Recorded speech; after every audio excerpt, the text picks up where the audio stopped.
Kesal uang di dompet istri berkurang, suami aniaya korban secara brutal di Medan, dibantu tetangga. Beredar di media sosial sebuah video yang memperlihatkan seorang suami tega aniaya istrinya secara brutal. Aksi penganiayaan suami terhadap istrinya tersebut terjadi di Jalan Nanggarjati, Kecamatan Medan Perjuangan, Kota Medan pada Sabtu, tanggal 2 Desember tahun 2023. Akibat penganiayaan tersebut, sang istri mengalami memar di bagian telinga dan sakit di bagian punggung dan leher. Berdasarkan informasi yang beredar, penganiayaan tersebut terjadi lantaran pelaku kesal uang yang ada di dalam dompet korban berkurang. Hingga akhirnya terjadilah penganiayaan yang disaksikan oleh para tetangga korban dan pelaku. Momen saat suami aniaya istri secara brutal itu direkam oleh salah satu tetangga, dan kini rekaman itu viral dan beredar luas di media sosial, salah satunya Instagram @medsoszone. Pada keterangan unggahan itu disebutkan bahwa korban telah melaporkan penganiayaan tersebut ke Polrestabes Medan dengan kasus kekerasan dalam rumah tangga, KDRT.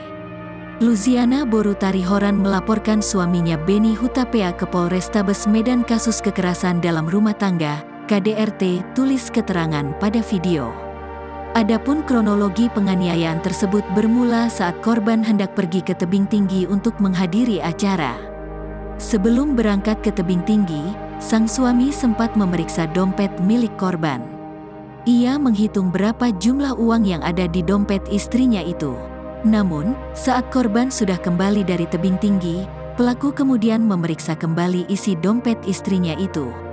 Saat melihat uang yang ada di dompet korban berkurang, sang suami kemudian ngamuk padahal ia tak memberi duit sepeser pun ke istri ketika hendak berangkat.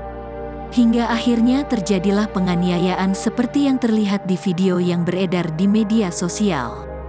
Dalam video yang beredar, terlihat suami yang mengenakan kaos berwarna hitam ngamuk dan menganiaya istrinya.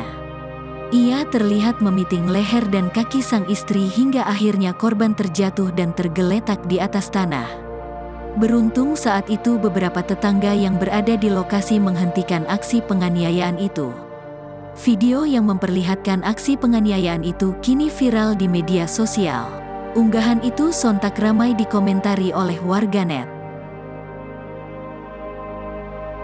Download Tribun X sekarang, menghadirkan lokal menjadi Indonesia.